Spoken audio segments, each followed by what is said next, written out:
নবম ও দশম শ্রেণীর শিক্ষার্থীরা, তোমরা সবাই কেমন আছো? নিশ্চয়ই ভালো আছো। আজ তোমাদের জন্য অধ্যায় 2 অনুশীলনী 2.2 এর 13 নম্বর অঙ্ক নিয়ে আলোচনা করব। 13 নম্বর অঙ্কে দেয়া আছে f of y সমান y cube plus k y square minus 4y minus 8 হয়, তবে k এর কোন মানের জন্য f of -2 সমান 0 হবে। এই 13 নম্বর অঙ্কের মধ্যে মতই অনুরূপ অঙ্ক আছে, উদাহরণ 19 নম্বর অঙ্ক। তো আমি 13 নম্বর অঙ্কটা এখন সলিউশন করব, তোমরা অনুরূপভাবে 19 নম্বর অঙ্কটা করবা।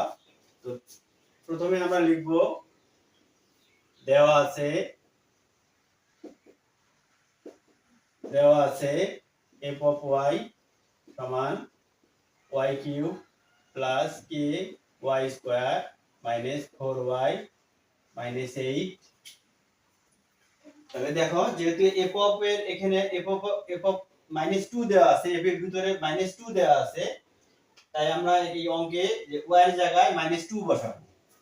তাহলে দেখো f of -2 সমান -2 তার উপরে cube plus k into y এর মান বসাবো -2 তার উপরে হোল স্কয়ার মাইনাস 4 y এর মান বসাবো -2 -8। তাহলে দেখো -2 এর উপরে পাওয়ার দেওয়া আছে 3, তো বেজোড় মাইনাস, তিনটা মাইনাস, বেজোড় মাইনাস গুণ করলে মাইনাস হয়, আর তিনটা মাইনাস গুণ করলে 2 গুণ করলে 8 হয়।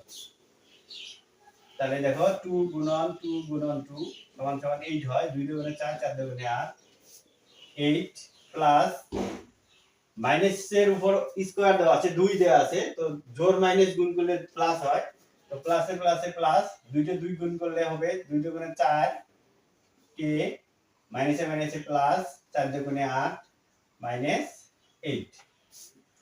তাহলে দাও -8 প্লাস 8 কাটা যায়, তাহলে -8 প্লাস 4 কে থাকে। এটা হলো আমাদের f of -2 এর মান। তো এখন শর্তে যেহেতু দেওয়া আছে f of -2 সমান 0, এইজন্য আমরা লিখব শর্ত মতে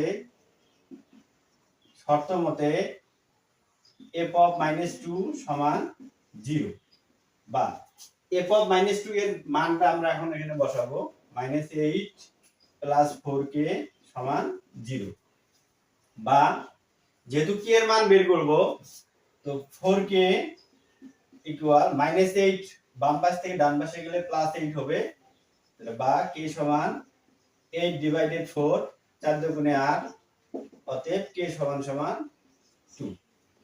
তাহলে আমাদের বলছে যে k এর কোন মানের জন্য f of -2 হবে। তো k এর মান যেহেতু 2 বের হলো, তাহলে আমরা লিখব k এর 2 মানের জন্য f of -2 সমান 0 হবে। k এর 2 মানের জন্য f of -2 সমান 0 হবে। তাহলে আজ এই পর্যন্তই। ধন্যবাদ সবাইকে।